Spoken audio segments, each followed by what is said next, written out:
하나님의 말씀 봅니다. 하나님의 말씀은 에스겔 34장입니다. 17절부터 31절까지의 말씀을 교독합니다. 구약 성경 1205쪽입니다. 에스겔 34장 17절로부터 마지막 31절까지의 말씀을 교독을 하겠습니다. 17절의 말씀을 제가 먼저 봉독해 올립니다. 주 여호와께서 이같이 말씀하셨느니라. 나의 양떼 너희여, 내가 양과 양 사이와 순양과 순염소 사이에서 심판하노라. 너희가 좋은 꼴을 먹는 것을 작은 일로 여기느냐? 어찌하여 남의 꼴을 발로 범하느냐?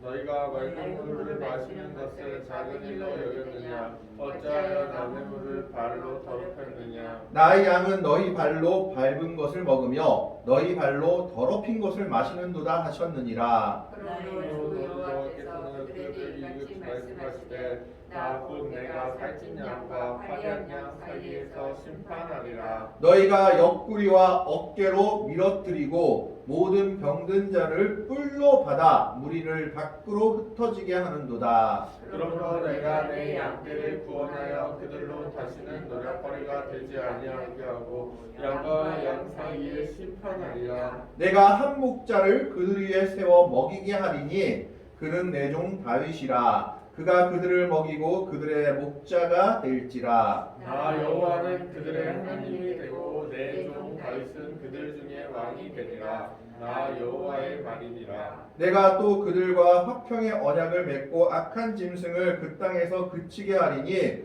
그들이 빈들에 평안히 거하며 숲풀 가운데에서 잘지라. 내가 그들에게 복을 내리고 내 산 사방에 복을 내리며 때를 따라 소낙비를 내리되 복된 소낙비를 내리리라.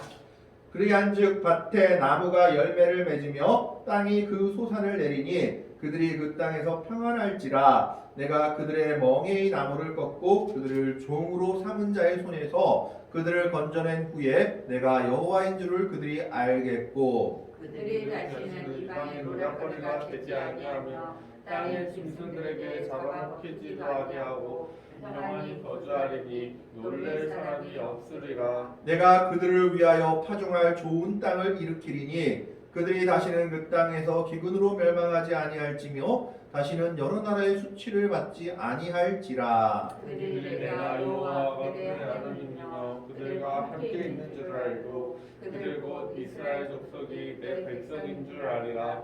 주 여호와의 말씀이라.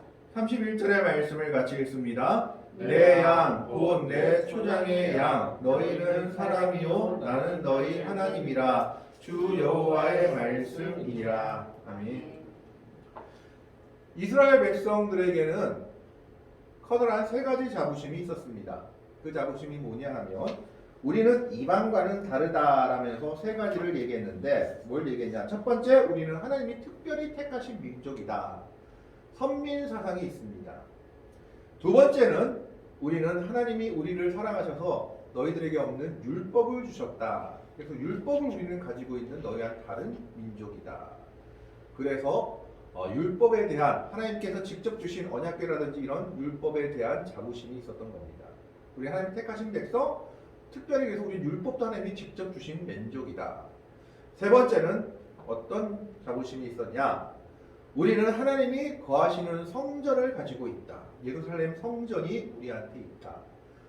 광야 시대 때는 성막에서부터 장막에서부터 시작해서 이제 다윗 왕국 때 솔로몬 왕국 때 성전을 가지고 있다. 하나님이 친히 이곳에 임재해 계신 성전이 우리는 가지고 있다.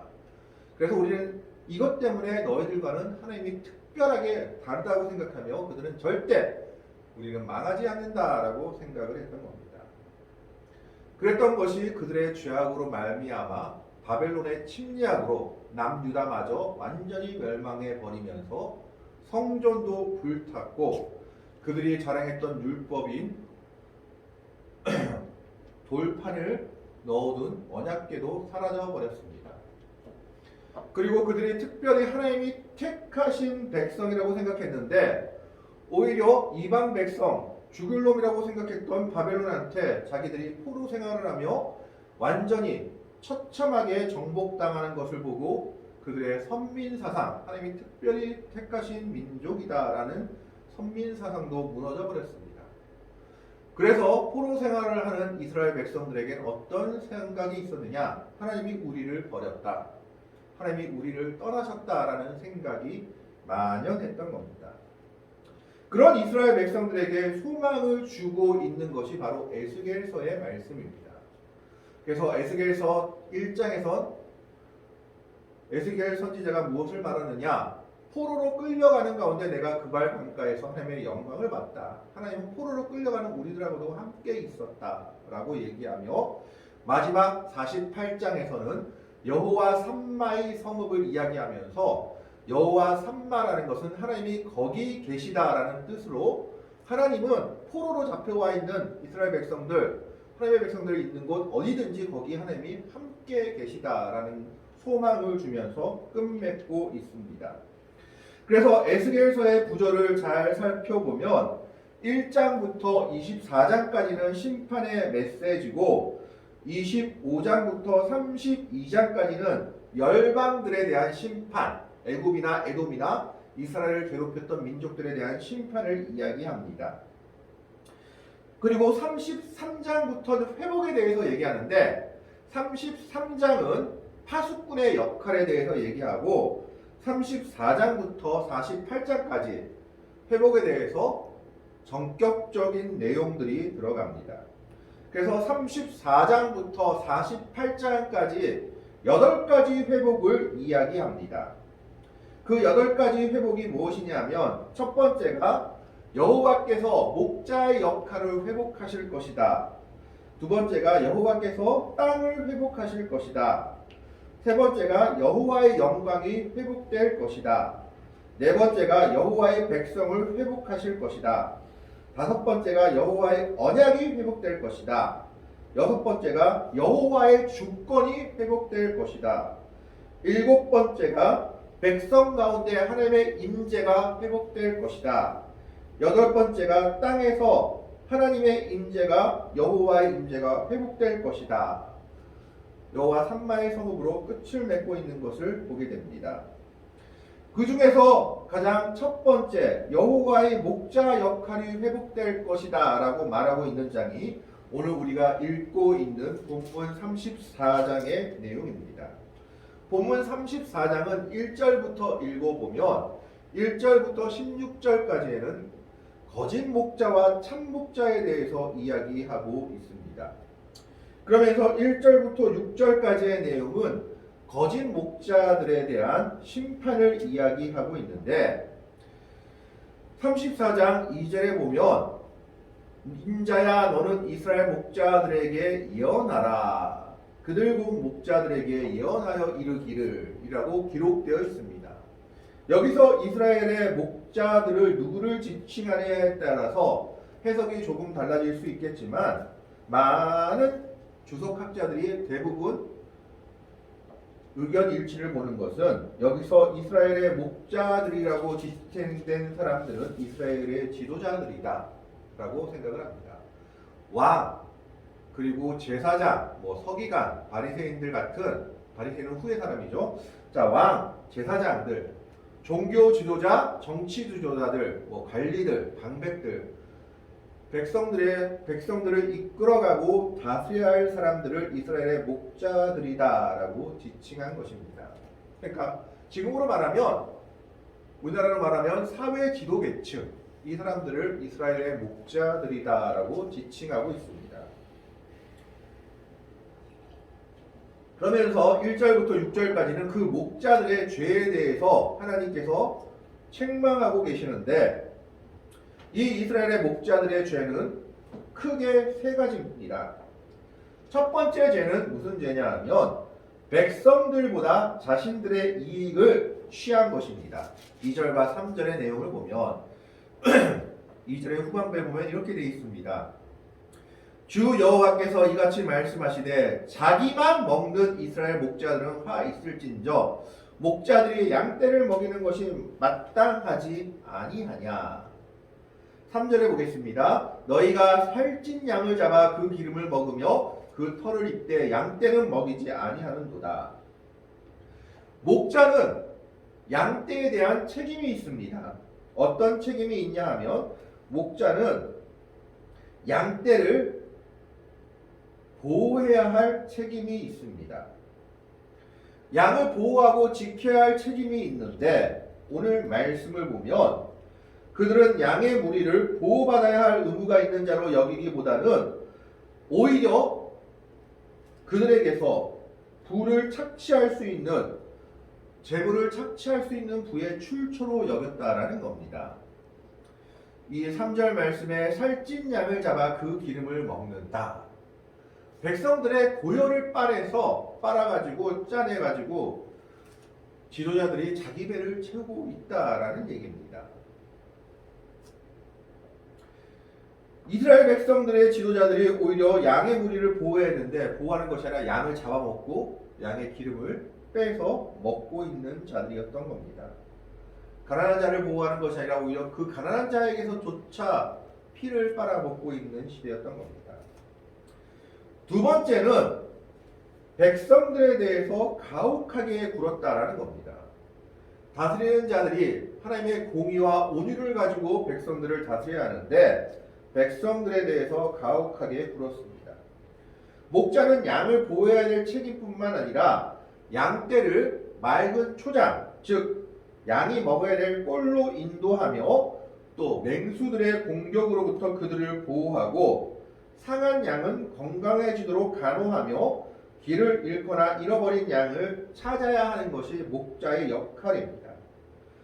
그러나 이스라엘의 목자들은 하나님께서 세우신 지도자들은 이스라엘 백성들을 인자하게 먹이지 않았습니다.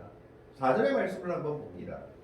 너희가 그 연약한 자를 강하게 아니하며 병든 자를 고치지 아니하며 상한 자를 싸매주지 아니하며 쫓기는 자를 돌아오게 하지 아니하며 잃어버린 자를 찾지 아니하고 돌아보지 않은 것뿐만 아니라 그 다음에 강포로 그들을 다스렸던 겁니다. 다만 포악으로 그것을 다스렸도다. 목자는 양들을 사랑으로 다스려야 하는데 이스라엘의 목자로 세우신 이스라엘의 지도자들은 백성들에 대해서 탄압과 그리고 권력을 가지고 그들을 핍박함으로 이스라엘 백성들을 다스린 겁니다. 힘든 자는 더 힘들게 하는 그런 정치를 했던 거죠. 하나님께서는 이 두 번째 잘못을 책망하고 계십니다. 첫 번째 잘못은 백성들보다 자신들의 이익이 더 중요했다. 그래서 백성들을 피를 빨아서 자신의 이익을 채웠다. 두 번째는 백성들을 돌보지 않고 아주 가혹하게 핍박하며 다스렸다라는 겁니다. 세 번째는 그런 백성들을 아예 돌보지도 않고 흩어지도록 내버려둔 지독한 무관심을 가졌습니다. 목자가 양이 죽든지 말든지 아예 신경도 안 썼다라는 겁니다.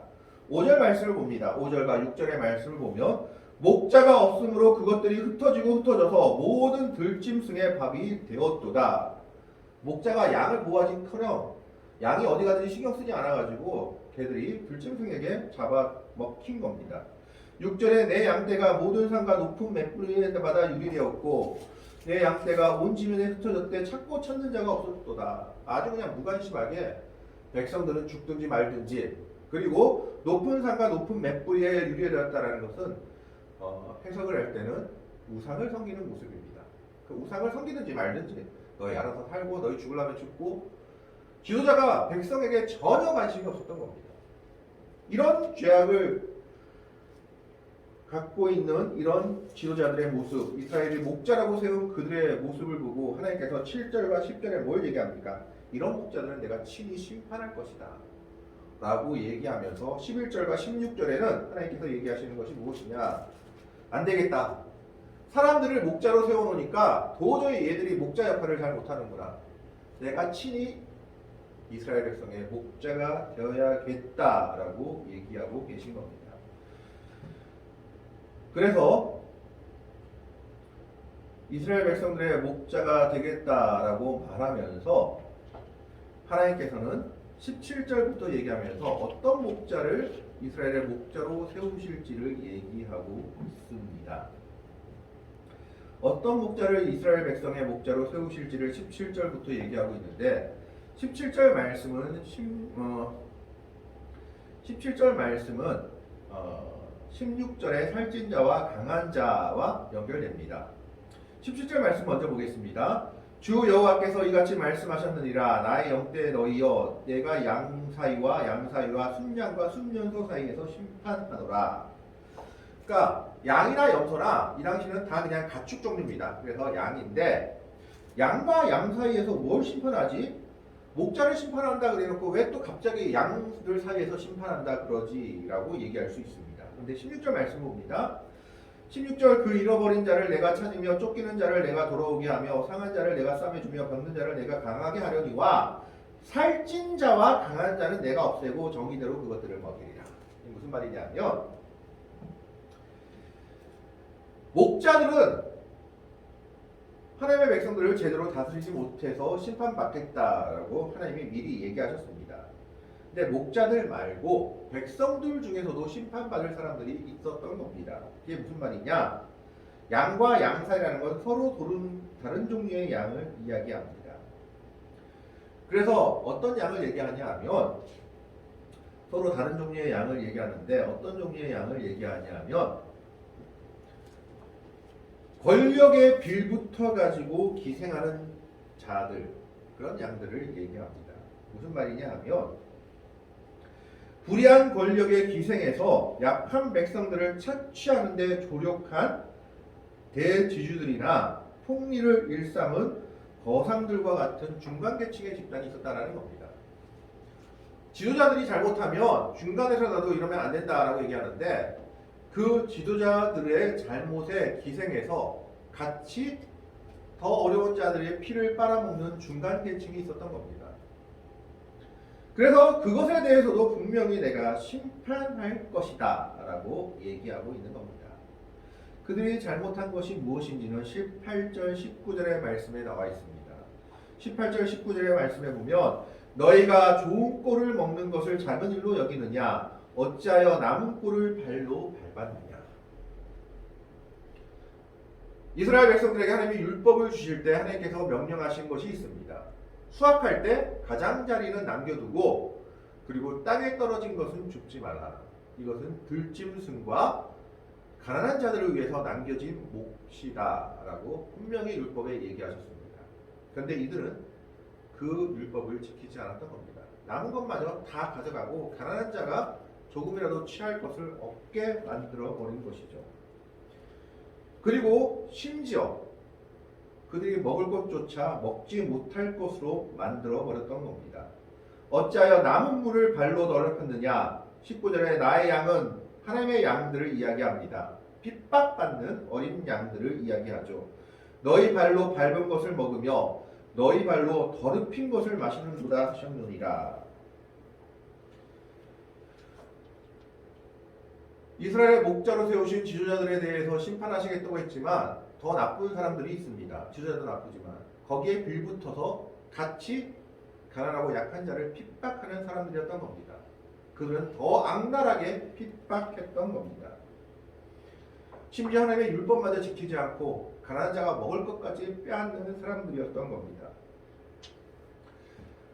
그러므로 20절 말씀에 그러므로 주 여호와께서 그들에게 이같이 말씀하시되 나 곧 내가 살찐 양과 파리한 양 사이에서 심판하리라. 살찐 양은 목자들한테 기생해가지고 자기 배를 채우는 이스라엘 중간 계층의 사람들을 이야기합니다. 파리한 양은 아무것도 없이 하나님의 도움에는 살아갈 수 없이 살아가는 이스라엘의 남은 자들, 핍박받는 자들을 의미하고 있죠. 하나님이 이 모든 것에 대해서 심판할 것이다 라고 얘기합니다. 그들의 행위가 어땠는지 21절에 나와 있습니다. 너희가 옆구리와 어깨로 밀어뜨리고 모든 병든 자를 뿔로 받아 무리를 밖으로 흩어지게 하는도다. 여기서 우리가 잘 볼 것이 있습니다. 21절 말씀을 한번 봅니다. 너희가 옆구리와 어깨로 밀어뜨리고 모든 병든 자를 뿔로 받아 무리를 밖으로 흩어지게 하는도다. 뭐 염소가 못된 염소가 하는 짓이죠. 뿔로 받아가지고 양들 막 도망치게 하는 건데 그 뒤에 말이 뭐가 있냐? 밖으로 흩어지게 하는도다. 이스라엘 백성들이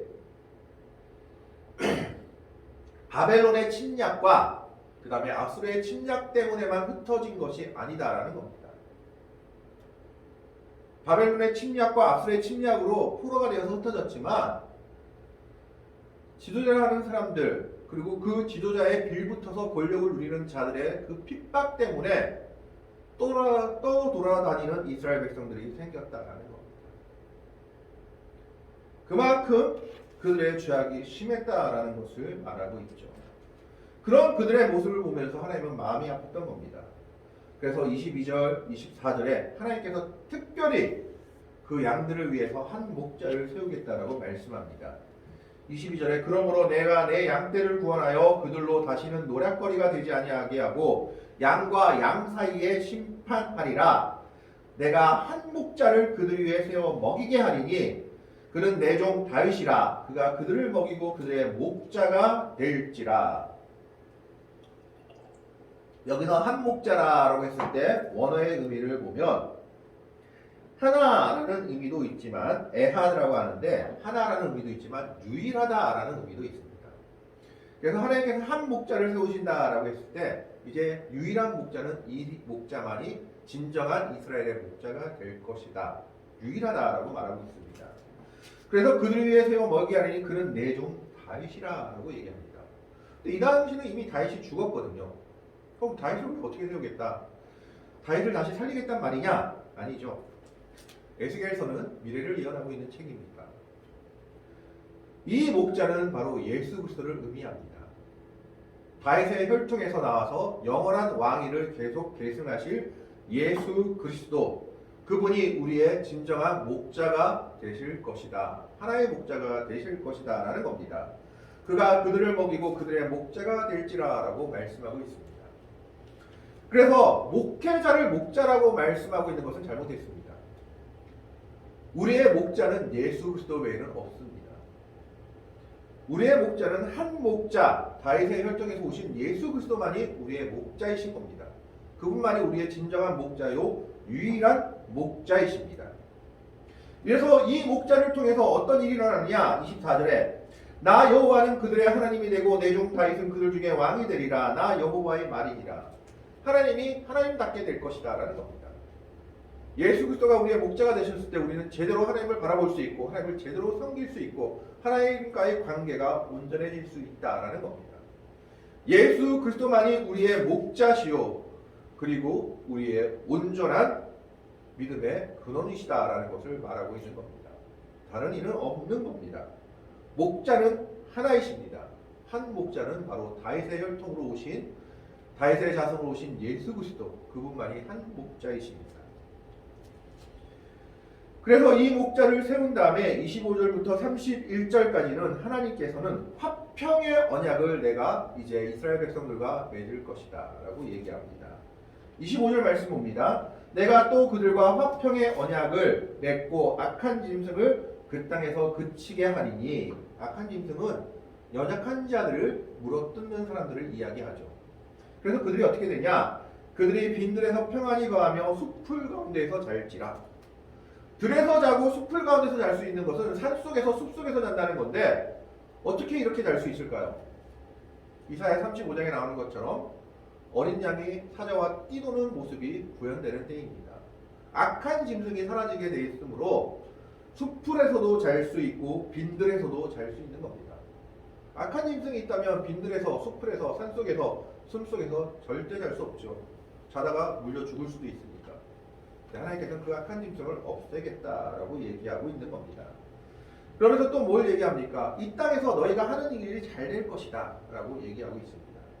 26절에 내가 그들에게 복을 내리고 내 산 사방에 복을 내리며 때를 따라 소낙비를 내리되 복된 소낙비를 내리리라.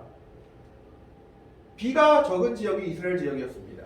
그래서 이른 비와 늦은 비, 이슬이 없으면 농사를 못 지었던 지역이었죠. 근데 하나님 뭐라고 얘기합니까? 내가 비 주겠다. 때를 따라서 비를 줄 것이다. 그것도 소낙비를 주겠다 합니다. 소낙비는 적은 비일까요? 많은 비일까요? 비를 많이 주겠다라는 거죠. 농사를 잘 되게 해주시겠다라는 겁니다.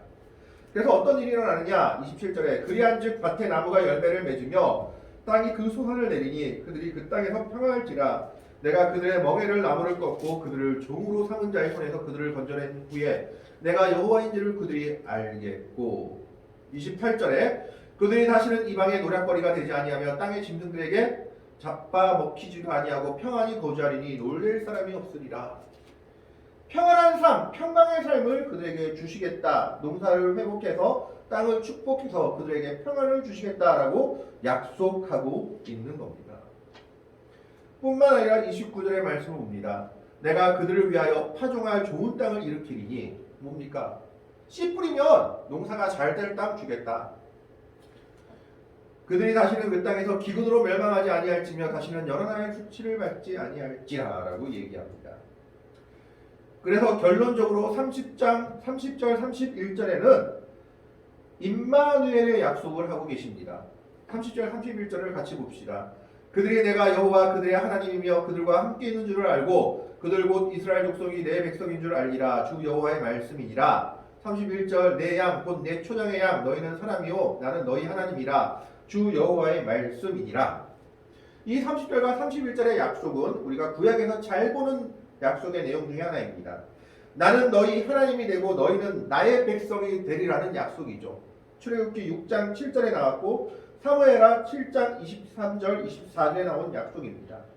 그리고 신약에 이르러서는 예수 그리스도를 통해서 임마누엘의 하나님이 너희와 함께 계시되겠다. 마태복음 1장 23절에서 24절에 나오는 그 임마누엘의 약속을 오늘 에스겔 34장 30절 31절을 통해서 주고 계신 겁니다. 즉 하나님께서 사람들을 먼저 세우셨죠. 목자로 이스라엘의 지도자들을 세우셨습니다. 종교 주자들을, 정치 지도자들을 이스라엘의 백성들을 잘 다스리라고 세웠더만 그들이 어떻게 했습니까? 그들이 양을 잡아먹지를 않나, 양의 피를 빨아먹지를 않나, 양이 죽든지 말든지 신경 안 쓰지 않나, 양이 어디 가든지 아예 무관심하고 오히려 그들을 강포로 다스리는 이런 모습을 보고 하나님이 한탄하시며 너희는 목자가 안 될 것이고 내가 이스라엘을 구원할 것이고 양떼를 구원할 것인데 진정한 목자를 세우겠다. 그 목자가 누구냐? 다윗이다. 이 다윗이라고 말씀하고 있는 것은 다윗의 언약을 통해서 다윗의 약속을 통해서 오신 다윗의 후손 오신 예수 그리스도를 의미합니다. 이분만이 우리의 진정한 목자시다라는 겁니다. 그래서 그 목자이신 예수 그리스도를 우리가 믿고 따를 때 어떤 일이 있느냐? 25절 이후에 있는 것처럼 화평의 언약이 우리와 평강의 언약이 맺어질 것인데 너희가 하늘 일들이 잘 될 것이요 너희를 모든 대적에서 지켜주실 것이요 임마누엘의 약속이 너희와 함께할 것이다 라고 말하고 있는 겁니다. 참 목자이신 예수님만이 우리들을 그리고 자기의 양들을 화평으로 인도하고 계십니다. 그리스도는 한 목자, 하나의 목자, 유일한 목자로서 백성들에게 화평의 언약을 세우시고 지키시는 분이십니다. 이것은 메시아를 통해서 종국적으로 이루어질 완전한 평강에 대한 예언이기도 합니다. 그러나 우리는 이러한 평강을 사실 누리지 못하죠. 세상을 살다 보면 항상 세상은 우리에게 근심과 걱정거리를 던져줍니다. 이 가운데서 우리가 진정한 평강을 누릴 수 있는 법은 개인적으로 1대1로 진정으로 그리스도만을 한 목자로 모신 관계를 누려야만 하는 겁니다. 예수님만이 나의 참 목자다라는 진정한 1대1 관계를 누릴 때 우리는 이런 평강을 경험할 수 있습니다. 세상의 모든 근심과 모든 아픔 속에서도 이 모든 근심과 아픔을 주님께 맡기며 주님께 기도하고 맡기며 말씀을 따라 살아가고 교회를 섬기고 가정을 섬기고 이웃을 섬기며 주님만이 나의 진정한 한 목자시다라고 생각하며 살아갈 때 여러 가지 문제들 속에서도 우리는 오늘 하나님이 에스겔 34장 25절을 31절을 통해서 말씀하신 화평의 언약을 누릴 수가 있는 겁니다. 예수 그리스도만이 우리의 참 목자이십니다. 사람이 목자가 아니라 예수님만이 우리의 하나의 목자, 유일한 목자이십니다. 우리는 그 목자의 관계 속에서 하나님이 주시는 진정한 은혜와 평강을 누릴 수가 있는 겁니다. 세상이 우리를 아무리 두렵게 하고 어렵게 한다 할지라도 우리가 주님과의 관계 속에만 든든히 선다면 주님을 나의 참 목자로 모시고 정말 우리가 그 목자의 관계 속에 믿음을 가지고 나아갈 때 우리는 주님이 주신 오늘 이 화평의 언약을 누릴 수 있을 겁니다.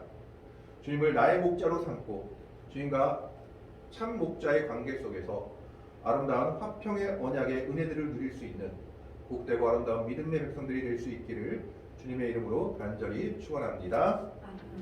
기도하겠습니다. 하나님, 오늘은 주님이 주신 은혜에 대해서 생각해 봅니다. 하나님이 주시는 참 은혜를 누릴 수 있는 저희들 되게 하여 주옵소서.